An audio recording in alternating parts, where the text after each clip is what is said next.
31वां अध्याय। पुण्यशीला माता से भेंट। पूज्य माता जी, मैं जब नन्हा सा था तभी आपके अवतारी पति का आशीर्वाद मुझे प्राप्त हो गया था। वे मेरे माता पिता और मेरे गुरु श्री युक्तेश्वर जी के भी गुरु थे। अतः क्या आप अपने पावन जीवन के कुछ प्रसंग सुनाकर मुझे धन्य करेंगी? मैं लाहिड़ी महाशय की धर्मपत्नी श्रीमती काशीमणि से बात कर रहा था। मैं थोड़े समय के लिए बनारस में था, अतः इस पूज्य महिला से मिलने की अपनी चिरकालीन आकांक्षा पूर्ण कर रहा था। बनारस के गरुड़ेश्वर मोहल्ले में लाहिड़ी परिवार के घर में उन्होंने अत्यंत प्रेम के साथ मेरा स्वागत किया। तुम्हारा यहां स्वागत है बेटा, ऊपर चले। माताजी मुझे अपने साथ एक अत्यंत छोटे कमरे में ले गईं, जहां कभी वे अपने पति के साथ रहती थीं। उस पवित्र स्थल के दर्शन कर मैं धन्य हुआ, जहां अद्वितीय गुरु ने वैवाहिक जीवन की मानवीय लीला करना स्वीकार किया था। दयामयी माता ने उनके पास ही एक छोटी सी गद्दी पर बैठने का मुझे संकेत किया। कई वर्षों बाद ही मुझे अपने पति की दैवी महानता की पहचान हो पाई, उन्होंने बताया। एक रात इसी कमरे में मुझे एक स्पष्ट स्वप्न दिखा। तेजस्वी देवता अकल्पनीय मोहकता के साथ मेरे सिर के ऊपर हवा में तैर रहे थे। वह दृश्य इतना वास्तविक लग रहा था कि मैं तत्काल जाग उठी। बड़ी विलक्षण बात थी कि यह कमरा दीप्तिमान प्रकाश से भर गया था। पद्मासन में स्थित मेरे पतिदेव कमरे के बीचों बीच देवताओं से घिरे हवा में थे। अत्यंत विनम्रता के साथ देवता दोनों हाथ जोड़कर मेरे पति का पूजन कर रहे थे। मैं इतनी विस्मित हुई कि मुझे लगा मैं अभी भी स्वप्न में ही हूं। तभी लाहिड़ी महाशय ने कहा, नारी, तुम सपना नहीं देख रही हो। अपनी निद्रा हमेशा हमेशा के लिए त्याग दो। जब वे धीरे धीरे जमीन पर उतर आए तो मैंने उनके चरणों में साष्टांग प्रणाम किया। मैंने कहा, मेरे गुरुदेव, आपके चरणों में मैं बारंबार प्रणाम करती हूं। अब तक मैंने आपको अपना पति माना, इसके लिए क्या आप मुझे क्षमा करेंगे?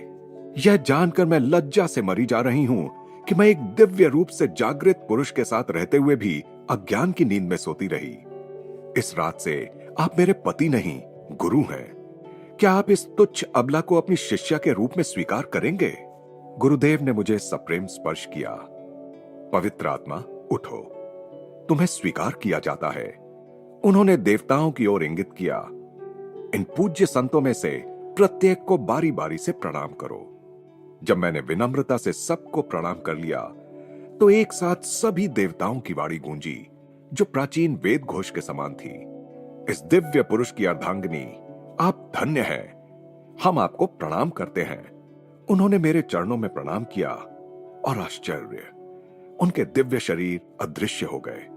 कमरे में अंधेरा छा गया। मेरे गुरुदेव ने मुझसे क्रिया योग दीक्षा लेने के लिए कहा। अवश्य, मैंने कहा। मुझे खेद है कि इससे पहले ही मैंने यह सौभाग्य क्यों नहीं प्राप्त किया। तुम्हारा समय नहीं आया था, लाहिड़ी महाशय ने मुस्कुराते हुए मुझे सांत्वना दी। तुम्हारे बहुत से कर्मों को नष्ट करने में मैं चुपचाप तुम्हारी सहायता कर रहा था। अब तुम इच्छुक भी हो और तैयार भी। उन्होंने मेरे ललाट का स्पर्श किया। घूमते हुए प्रकाश पुंज मुझे दिखाई देने लगे। धीरे धीरे वह सारा प्रकाश जगमगाते नीले रंग के आध्यात्मिक नेत्र में परिवर्तित हो गया, जिसके चारों ओर सुनहरा गोल था और बीच में एक सफेद पंचकोणीय तारा। अपनी चेतना को उस तारे में से अनंत के साम्राज्य में ले जाओ। मेरे गुरु के स्वर में एक नवीनता थी, जो दूर से सुनाई दे रहे संगीत के समान कोमल लग रही थी। एक के बाद एक दृश्य समुद्र की फेनिल लहरों के समान मेरी आत्मा के तट से आकर टकराने लगे। अंततः चारों ओर दिखते उन दृश्यों के मंडल परमानंद के सागर में विलीन हो गए। नित्य हिलोरे मारती उन आनंद लहरों में मैं खो गई। कई घंटों बाद जब मैं इस जगत की चेतना में लौट आई तो गुरुदेव ने मुझे क्रिया योग की प्रविधि बताई। उस रात के बाद लाहिड़ी महाशय फिर कभी मेरे कमरे में नहीं सोए। वे उसके बाद कभी सोए ही नहीं। दिन रात नीचे सामने के कमरे में अपने शिष्यों के साथ ही रहते थे। इतना बताने के बाद माता काशीमणि चुप हो गईं। उस महान योगी के साथ उनके संबंध की अद्वितीयता को समझते हुए मैंने झिझकते हुए उनसे कुछ और घटनाएं बताने का अनुरोध किया। तुम बहुत लोभी हो बेटा। फिर भी तुम्हें एक और कहानी अवश्य बताऊंगी। वे संकोच से मुस्कुराईं। यहां मैं अपने एक पाप को स्वीकार करूंगी जो मैंने अपने गुरुपति के विरुद्ध किया था। मेरी दीक्षा के कुछ महीने बाद मैं असहाय और उपेक्षित अनुभव कर रही थी। एक सुबह लाहिड़ी महाशय इस छोटे से कमरे में कोई वस्तु लेने के लिए आए। मैं तुरंत उनके पीछे ही यहां पहुंच गई।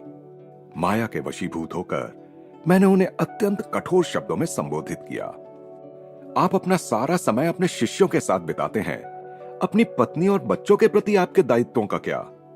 मुझे खेद है कि परिवार के लिए अधिक धन अर्जित करने में आपको कोई रुचि नहीं है। गुरुदेव ने एक पल के लिए मुझे निहारा, फिर लो वे अदृश्य हो गए।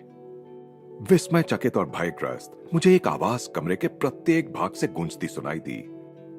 क्या तुम देखती नहीं कि यह सब केवल शून्य है? मुझ जैसा शून्य तुम्हारे लिए धन कैसे उत्पन्न कर सकता है? मैं बिलख उठी। गुरुजी, मैं लाखों बार आपसे क्षमा मांगती हूं। मेरी पापी आंखें आपको अब देख नहीं पा रही हैं। कृपा करके अपने पवित्र रूप में प्रकट होइए। मैं यहां हूं। यह उत्तर मेरे ऊपर से आया। मैंने ऊपर दृष्टि घुमाई तो गुरुदेव को हवा में प्रकट होते देखा। उनका सिर छत को छू रहा था। उनकी आंखें चौंधिया देने वाली अग्नि ज्वालाओं के समान थीं। जब वे चुपचाप जमीन पर उतर आए तो मैं भयाक्रांत होकर सिसकते हुए उनके चरणों में लौट गई। उन्होंने कहा, नारी, तुच्छ सांसारिक चमक दमक की नहीं, दिव्य परम धन की कामना करो। जब अंतर की निधि को पालोगी तो बाह्य पूर्ति सदैव अपने आप होते देखोगी। फिर उन्होंने कहा, मेरा एक आध्यात्मिक पुत्र तुम्हारी व्यवस्था कर देगा। मेरे गुरु के शब्द सत्य तो सिद्ध होने ही थे। एक शिष्य हमारे परिवार के लिए काफी धन दे गया। मुझे अपने अद्भुत अनुभव बताने के लिए मैंने माता काशीमणि का धन्यवाद किया। दूसरे दिन मैं फिर उनके घर गया और कई घंटों तक तिनकौड़ी तथा दुकौड़ी लाहिड़ी के साथ ज्ञान चर्चा का आनंद लेता रहा। भारत के महान योगी के ये दो संतवत बेटे अपने पिता के आदर्श पद चिन्हों पर चल रहे थे। दोनों ही गौरवर्ण, लंबे कद के, मजबूत कद काठी के थे और घनी दाढ़ी रखते थे। दोनों की आवाजें सौम्य थीं। आचार व्यवहार की दोनों की शैली पुराने जमाने की थी। लाहिड़ी महाशय की पत्नी ही उनकी एकमात्र शिष्या नहीं थीं। सैकड़ों अन्य महिलाएं भी उनकी शिष्याएं थीं, जिनमें से एक मेरी मां भी थी। एक बार एक शिष्या ने लाहिड़ी महाशय से उनकी एक फोटो मांगी। उन्होंने उसे एक फोटो देते हुए कहा, तुम इसे यदि अपना रक्षा कवच मानोगी तो यह रक्षा कवच ही सिद्ध होगा, नहीं तो यह एक चित्र मात्र ही रहेगा। कुछ दिन बाद वही शिष्या लाहिड़ी महाशय की बहू के साथ एक टेबल के पास बैठकर भगवत गीता का अध्ययन कर रही थी। टेबल के पीछे लाहिड़ी महाशय की वह फोटो टंगी हुई थी। अचानक भयंकर आंधी शुरू हुई और बिजलियां कड़कड़ाने लगीं। लाहिड़ी महाशय, हमारी रक्षा कीजिए। दोनों महिलाएं फोटो के सामने नतमस्तक हो गईं। तभी टेबल पर पड़ी पुस्तक पर बिजली गिरी। उन दोनों को कोई चोट नहीं पहुंची। उस शिष्या ने बाद में बताया, मुझे ऐसा लगा मानो उस तीव्र उष्णता से बचाने के लिए मेरे चारों ओर बर्फ की परतें खड़ी कर दी गई थीं। लाहिड़ी महाशय ने अपनी एक शिष्या अभया से संबंधित दो चमत्कार किए थे। एक दिन अभया अपने पति के साथ, जो कोलकाता में वकील थे, गुरु दर्शन के लिए काशी जाने घर से चल पड़ी। अत्यंत व्यस्त यातायात के कारण उनकी घोड़ा गाड़ी को स्टेशन पहुंचने में विलंब हुआ। वे लोग जिस समय हावड़ा स्टेशन पर पहुंचे उस समय काशी जाने वाली ट्रेन छूटने के लिए सीटी दे रही थी। अभया टिकट घर के पास चुपचाप खड़ी हो गई। लाहिड़ी महाशय, मैं आपसे प्रार्थना करती हूं कि इस गाड़ी को कृपा करके रोकिए। वह मन ही मन प्रार्थना कर रही थी। आपके दर्शन के लिए और एक दिन रुकने की कसक मैं सहन नहीं कर सकती। छुक छुक करती गाड़ी के चक्के गोल गोल घूमते रहे, पर गाड़ी आगे नहीं बढ़ी। गाड़ी का ड्राइवर और यात्रीगण यह अद्भुत घटना देखने के लिए प्लेटफॉर्म पर उतर पड़े। रेलवे का एक अंग्रेज गार्ड अभया और उसके पति के पास आया। सारी मान्यताओं के विपरीत उसने अपनी सेवाएं दी। उसने कहा, बाबू, पैसा मुझे दीजिए, मैं आपके टिकट लेता हूं, तब तक आप लोग गाड़ी में चढ़िए। जैसे ही वह दंपत्ति गाड़ी में बैठ गए और उनके टिकट उनके हाथ में आ गए, ट्रेन धीरे धीरे आगे बढ़ने लगी। जल्दी जल्दी में ड्राइवर और यात्रीगण अपनी अपनी जगह की ओर दौड़ पड़े। उनमें से कोई यह समझ नहीं सका कि गाड़ी अचानक कैसे चल पड़ी, और पहली बात तो वह रुकी ही क्यों थी। काशी में लाहिड़ी महाशय के घर पहुंचने पर अभया ने चुपचाप लाहिड़ी महाशय के आगे साष्टांग प्रणिपात किया और उनके चरण स्पर्श करने लगी। तभी लाहिड़ी महाशय बोल पड़े, अपने आप को संभालो अभया, मुझे कष्ट देने में तुम्हें कितना आनंद आता है, जैसे कि तुम यहां अगली गाड़ी से आ ही नहीं सकती थी।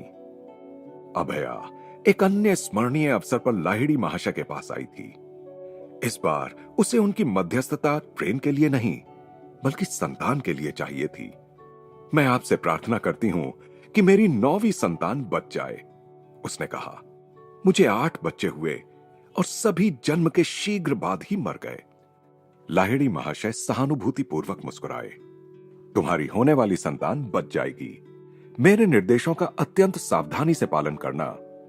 यह संतान एक बच्ची होगी और इसका जन्म रात को होगा। इस बात का ध्यान रखना कि तेल का दिया सूर्योदय तक जलता रहे, बीच में सो मत जाना, जिससे दिए को बुझने का अवसर मिल जाए। ठीक जैसा कि सर्वज्ञ गुरु ने पहले ही देख लिया था, अभया को बच्ची ही हुई और उसका जन्म रात को ही हुआ। अभया ने अपनी दाई को दिए में तेल डालते रहने के लिए कह रखा था। दोनों महिलाओं ने करीब भोर तक जागकर अनिवार्य पहरा रखा, परंतु आखिर सो गईं। दिए का तेल लगभग समाप्त ही हो गया था। उसकी ज्योत मंद होकर फड़फड़ा रही थी। कमरे के द्वार की कुंडी खुल गई और जोर की आवाज के साथ दरवाजा खुल गया। चकित महिलाएं जाग गईं। उनकी आश्चर्यचकित आंखों ने लाहिड़ी महाशय के स्वरूप को देखा। अभया, देखो, दिया लगभग बुझ ही गया है। उन्होंने दिए की ओर इशारा किया, जिसमें दाई तुरंत तेल डालने लगी। जैसे ही दिए की लौ तेज हो गई, लाहिड़ी महाशय अंतर्धान हो गए। दरवाजा अपने आप बंद हो गया। कुंडी बिना किसी दृश्यमान साधन के अपने आप लग गई। अभया की 9वीं संतान बच गई। 1935 में जब मैंने उसके बारे में पूछताछ की, तब भी वह जीवित थी। लाहिड़ी महाशय के एक शिष्य आदरणीय श्री काली कुमार राय ने मुझे गुरु के साथ बिताए अपने जीवन के अनेक रोचक प्रसंग सुनाए थे। राय ने मुझे बताया, मैं प्रायः वाराणसी में लाहिड़ी महाशय के घर कई सप्ताहों तक अतिथि बनकर रहता था। मैं देखा करता था कि अनेक साधु संत, दंडी स्वामी आदि रात्रि की नीरवता में गुरुदेव के चरणों में बैठने के लिए आते थे। कभी कभी वे ध्यान की या दार्शनिक तत्वों की चर्चा भी छेड़ देते थे। अरुणोदय के आसपास वे सब महात्मागण वहां से प्रस्थान करते थे। मैं जब जब भी वहां रहा, तब तब मैंने देखा कि लाहिड़ी महाशय एक बार भी कभी सोने के लिए नहीं लेटे। गुरुदेव के साथ संबंध के प्रारंभिक काल में मुझे अपने मालिक का विरोध सहना पड़ा। मेरे मालिक घोर भौतिकवादी थे। अपने कर्मचारियों में मुझे कट्टर धर्मांध लोग नहीं चाहिए, वे तिरस्कार के साथ कहा करते थे। तुम्हारे पाखंडी गुरु से कभी मेरी मुलाकात हो गई तो मैं उसे कुछ ऐसा सुनाऊंगा कि उसे याद रहेगा। इस धमकी का मेरे नियमित कार्यक्रम पर कोई असर नहीं पड़ा। मैं प्रायः प्रत्येक शाम अपने गुरु की सेवा में व्यतीत करता। एक शाम मेरे मालिक मेरे पीछे पीछे आए और धृष्टता से लाहिड़ी महाशय की बैठक में घुस गए। बेशक वे अपने कथन के अनुसार लाहिड़ी महाशय को कुछ उल्टा सीधा कहने के लिए ही आए थे। जैसे ही वे वहां बैठ गए, लाहिड़ी महाशय ने वहां उपस्थित लगभग 12 शिष्यों के दल को संबोधित करना शुरू किया। तुम सबको सिनेमा देखना है? जब हम लोगों ने हां में सिर हिलाया तो उन्होंने बैठक में अंधेरा करने के लिए कहा। मंडलाकार में एक के पीछे एक बैठकर अपने हाथ अपने आगे बैठे आदमी की आंखों पर रखो, उन्होंने कहा। मुझे यह देखकर कोई आश्चर्य नहीं हुआ कि मेरे मालिक भी अनिच्छा पूर्वक ही क्यों ना हो लाहिड़ी महाशय के निर्देशों का पालन कर रहे थे। कुछ क्षण बीतने के बाद लाहिड़ी महाशय ने हमसे पूछा कि हमें क्या दिखाई दे रहा था। मैंने उत्तर दिया, गुरुदेव, एक सुंदर स्त्री दिख रही है। उसने लाल किनारे की साड़ी पहन रखी है। वह समुद्र सोक की बेल के पास खड़ी है। अन्य सब शिष्यों ने भी यही वर्णन किया। गुरुदेव मेरे मालिक की ओर मुड़े। क्या आप उस स्त्री को पहचानते हैं? जी। स्पष्ट प्रतीत हो रहा था कि वे उन भावनाओं से जूझ रहे थे जो उनके स्वभाव के लिए नई थीं। घर में साध्वी पत्नी के होते हुए भी मैं मूर्खों की तरह उस पर अपना धन लुटा रहा हूं। मैं जिस उद्देश्य से यहां आया था उसके लिए बहुत शर्मिंदा हूं। क्या आप क्षमा कर शिष्य रूप में मुझे स्वीकार करेंगे?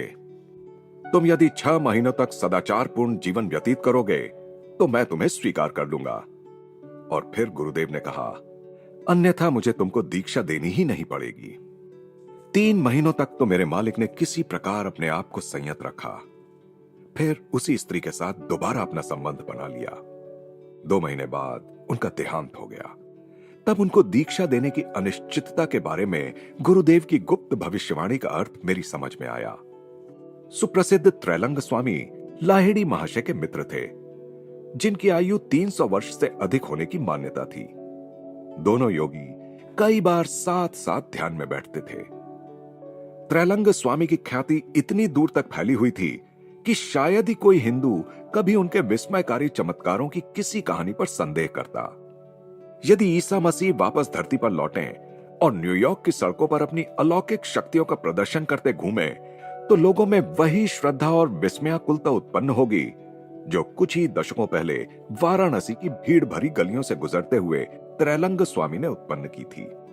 वे उन सिद्ध पुरुषों में से थे जिन्होंने समय के क्षयकारी प्रभाव के विरुद्ध भारत को मजबूत बना रखा है। कई बार देखा गया कि घातक विषों को पीने पर भी त्रैलंग स्वामी पर उनका कोई असर नहीं हुआ। हजारों लोगों ने, जिनमें से कुछ आज भी जीवित हैं, त्रैलंग स्वामी को गंगा के पानी के ऊपर तिरते देखा है। कई कई दिनों तक वे पानी के ऊपर बैठे रहते या बहुत दिनों तक लहरों के नीचे छिपे रहते। भारतीय सूर्य की निर्दयी धूप में मणिकर्णिका घाट के दहकते प्रस्तर खंडों पर निश्चल अवस्था में त्रैलंग स्वामी की निर्वस्त्र मूर्ति दिखाई देना एक सामान्य सी बात थी। इन असाधारण कृतियों से त्रैलंग स्वामी लोगों को यह सिखाना चाहते थे कि मानव जीवन का ऑक्सीजन या किन्हीं विशेष परिस्थितियों और सावधानियों पर निर्भर रहना आवश्यक नहीं है। चाहे योगीराज पानी के ऊपर रहते हों या पानी के नीचे, चाहे उनका शरीर उग्र सूर्य किरणों को ललकारता हो या नहीं, उन्होंने यह सिद्ध कर दिया कि वे ईश चैतन्य के द्वारा जीते थे। मृत्यु उनका स्पर्श नहीं कर सकती थी। ये योगीराज केवल आध्यात्मिक रूप से ही नहीं बल्कि शारीरिक रूप से भी विशाल थे। उनका वजन 300 पौंड से अधिक था। उनके जीवन के प्रत्येक वर्ष का 1 पौंड। रहस्य और भी बढ़ जाता है क्योंकि वे शायद ही कभी कुछ खाते थे, किंतु सिद्ध पुरुष तो सहज ही स्वास्थ्य के साधारण नियमों का जब चाहे किसी विशेष कारण के लिए उल्लंघन कर देता है। प्रायः यह कारण सूक्ष्म होता है जो केवल उसी को ज्ञात होता है। जो महान संत विश्व माया के स्वप्न से जाग जाते हैं और इस सत्य को पहचान लेते हैं कि यह विश्व तो ईश्वर के मन की केवल एक कल्पना है, वे शरीर के साथ जो चाहे कर सकते हैं, क्योंकि उन्हें यह ज्ञान हो जाता है कि शरीर ऊर्जा का केवल एक ऐसा घनीभूत या संघनित रूप है जिसमें जैसा चाहे परिवर्तन किया जा सकता है। यूं तो वैज्ञानिकों की समझ में भी यह बात अब आ गई है कि घन पदार्थ और कुछ ना होकर केवल घन रूप ऊर्जा है, परंतु सिद्ध पुरुष पदार्थ जगत के नियंत्रण के मामले में केवल सैद्धांतिक ज्ञान को पार कर व्यावहारिक प्रयोग के क्षेत्र में उतर चुके हैं। त्रैलंग स्वामी हमेशा पूर्ण निर्वस्त्र रहते थे। वाराणसी की त्रस्त पुलिस उन्हें बौखलाने वाले शरारती बच्चे के समान मानने लगी थी। प्राकृतिक अवस्था में रहना उनके लिए सहजात था। ईडन के गार्डन में रहने वाले प्रथम मानव आदम की भांति ही उन्हें भी अपनी नग्नावस्था का भान नहीं था, परंतु पुलिस को पूरा भान था और उन्होंने उन्हें पकड़कर जेल में डाल दिया। इससे पुलिस ही मुश्किल में पड़ गई। त्रैलंग स्वामी की महाकाय देह शीघ्र ही अपनी संपूर्ण नित सामान्य अवस्था में जेल की छत पर दिखाई देने लगी। उनकी कोठरी पर लगा ताला ज्यों का त्यों था। वे बाहर कैसे निकले किसी को समझ नहीं आ रहा था। हतोत्साहित पुलिस अधिकारियों ने एक बार फिर अपना कर्तव्य पूरा किया। इस बार उनकी कोठरी के सामने एक सिपाही को भी खड़ा कर दिया गया। सत्य के सामने शक्ति को फिर एक बार मात खानी पड़ी। महान योगीराज शीघ्र ही अपने निश्चिंत भाव से छत पर टहलते दिखाई दिए।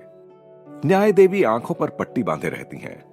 त्रैलंग स्वामी के मामले में निरुत्तर हुई पुलिस ने न्याय देवी का ही अनुसरण करने का फैसला कर लिया। त्रैलंग स्वामी हमेशा मौन रहते थे। गोल गोल चेहरा और बड़े पीपे की तरह विशाल पेट होते हुए भी वे कभी कभी ही खाते थे। कई सप्ताहों तक निराहार रहने के बाद वे हांडियां भर भर कर भक्तों द्वारा अर्पित किया गया दही खाकर अपना उपवास तोड़ते। एक बार एक नास्तिक ने त्रैलंग स्वामी को पाखंडी सिद्ध करने का निश्चय किया। उसने दीवारों की सफेदी के लिए इस्तेमाल किया जाने वाला चूना घोलकर एक बाल्टी भर उनके सामने रख दिया।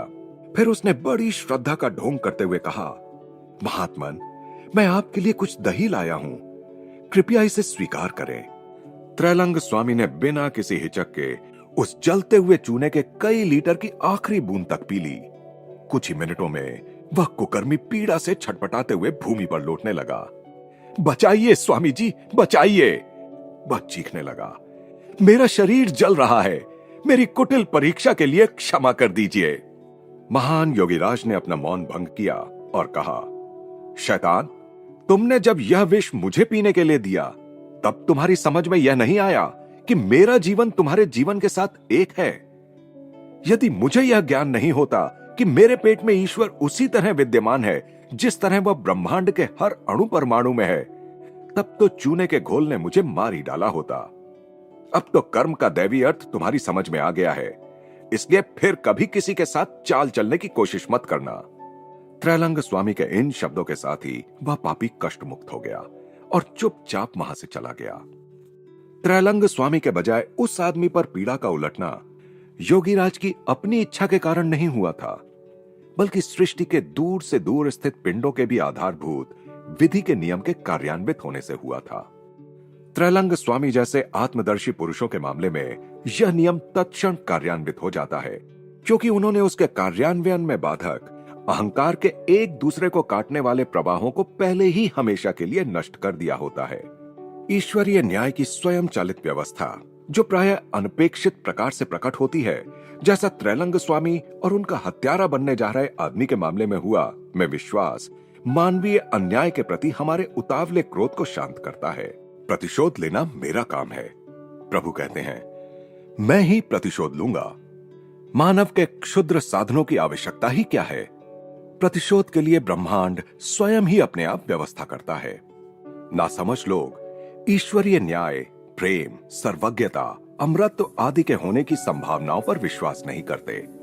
शास्त्रों के ख्याली पुलाव, इस प्रकार के नासमझ दृष्टिकोण वाले लोगों को ब्रह्मांड के विराट प्रपंच के प्रति कोई आदर श्रद्धा नहीं रहती और अपने जीवन में वे ऐसी असंगत घटनाओं का चक्र शुरू कर देते हैं कि वही चक्र आखिर उन्हें विवेक और ज्ञान को ढूंढने पर विवश कर देता है। ईसा मसीह ने यरूशलेम में अपने विजय प्रवेश के अवसर पर ईश्वरीय विधान की सर्वशक्तिमत्ता के बारे में ही कहा था। जब उनके शिष्य और जन समुदाय हर्ष ध्वनि कर रहे थे और नारे लगा रहे थे, तो उन्होंने कहा, स्वर्ग में शांति और ईश्वर की महिमा हो। तो कुछ रूढ़िवादी फरीसियों ने इसे अशोभनीय दृश्य कहकर ईसा के पास जाकर इसका विरोध किया। उन्होंने कहा, जीसस, अपने शिष्यों को डांटिए।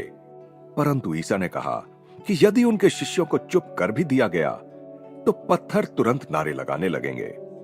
फरीसियों को लगाई हुई इस फटकार में ईसा मसीह यह स्पष्ट कर रहे थे कि ईश्वरीय न्याय केवल प्रतीकात्मक अमूर्तता नहीं है जो कभी प्रकट नहीं हो सकती, और शांत रहने वाले मनुष्य की जीभ जड़ से उखाड़ दी जाए तब भी उसे स्वयं विधि के विधान से, जो सृष्टि का आधार है, वाणी एवं सुरक्षा प्राप्त हो जाएगी। ईसा मसीह कह रहे थे, जरा सोचो, तुम शांति प्रिय लोगों को चुप कराना चाहते हो?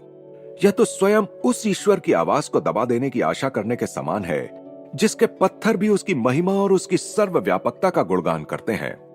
क्या तुम लोग यह मांग करोगे कि मनुष्य मिलकर स्वर्ग की शांति के आदर में उत्सव न मनाएं? क्या तुम लोग उन्हें केवल पृथ्वी पर युद्ध के समय ही एकत्रित होकर अपनी एकता व्यक्त करने का उपदेश दोगे? यदि ऐसा है तो हे फरीसियों, विश्व के आधार को उखाड़ फेंकने की अपनी तैयारी कर लो, क्योंकि सदाचारी मनुष्य ही नहीं बल्कि पत्थर या पृथ्वी और जल और अग्नि और वायु भी सृष्टि में दिव्य सामंजस्य का प्रमाण देने के लिए तुम्हारे विरुद्ध उठ खड़े होंगे। अवतारी पुरुष त्रैलंग स्वामी की एक बार मेरे एक मामा पर भी कृपा हुई थी। एक दिन प्रातःकाल मामा ने त्रैलंग स्वामी को बनारस के एक घाट पर भक्तों की भीड़ के बीच बैठे देखा। मामा किसी प्रकार भीड़ में से रास्ता बनाकर त्रैलंग स्वामी के पास पहुंच गए और उन्होंने भक्ति भाव से उनका चरण स्पर्श कर लिया। यह देखकर मामा आश्चर्यचकित रह गए कि वे उसी क्षण अपने एक व्यथाजनक जीर्ण रोग से मुक्त हो गए। त्रैलंग स्वामी के ज्ञात शिष्यों में से केवल एक महिला, शंकरी माई ज्यू, जीवित है। त्रैलंग स्वामी के एक शिष्य की पुत्री होने के कारण शंकरी माई को बचपन से ही स्वामी जी की शिक्षा दीक्षा प्राप्त हुई। वे 40 वर्षों तक बद्रीनाथ, केदारनाथ, अमरनाथ तथा पशुपतिनाथ के पास हिमालय की अनेक गुफाओं में रहीं। इस ब्रह्मचारिणी का जन्म 1826 में हुआ था। अब उनकी उम्र 100 साल से अधिक है, परंतु दिखने में वृद्धा नहीं लगती। उनके केश पूर्ण काले हैं, दांत चमकदार सफेद हैं और उनमें गजब की फुर्ती है। वे निर्धारित वर्षों में होने वाले कुंभ मेले जैसे धार्मिक मेलों में सम्मिलित होने के लिए कुछ कुछ वर्षों के बाद अपने एकांतवास से बाहर आती हैं। यह महिला संत प्रायः लाहिड़ी महाशय के पास आया करती थीं। उन्होंने बताया, एक दिन वे कोलकाता के निकट बैरकपुर क्षेत्र में लाहिड़ी महाशय के साथ बैठी थीं। तब लाहिड़ी महाशय के महान गुरु बाबा जी चुपचाप उस कमरे में आए और उन्होंने उन दोनों के साथ वार्तालाप किया। वे स्मरण करती हैं, अमर गुरुदेव यानी बाबा जी एक गीला वस्त्र पहने हुए थे, जैसे वे नदी में स्नान करके अभी अभी बाहर आए हों। उन्होंने मुझ पर कुछ आध्यात्मिक उपदेशों की कृपा भी की। एक विशिष्ट अवसर पर त्रैलंग स्वामी ने लाहिड़ी महाशय का सबके सामने सम्मान करने के लिए अपना मौन तोड़ दिया। उनके एक शिष्य ने इस पर आपत्ति जताई। उसने कहा, गुरुदेव, एक स्वामी और सन्यासी होते हुए भी आप एक गृहस्थ के प्रति इतना आदर क्यों दिखाते हैं? त्रैलंग स्वामी ने कहा, वत्स, लाहिड़ी महाशय एक दिव्य बिल्ली के बच्चे के समान है। बिल्ली का बच्चा जैसे उसकी मां जहां उसे रख देती है वहीं रहता है, उसी प्रकार लाहिड़ी महाशय भी जहां जगत जननी उन्हें रख देती हैं वहीं रहते हैं। कर्तव्य पालन की खातिर सांसारिक मनुष्य की भूमिका निभाते हुए भी उन्होंने वह पूर्ण आत्मज्ञान प्राप्त कर लिया है जिसे प्राप्त करने के लिए मुझे सब कुछ त्याग देना पड़ा, यहां तक कि अपनी लंगोटी भी।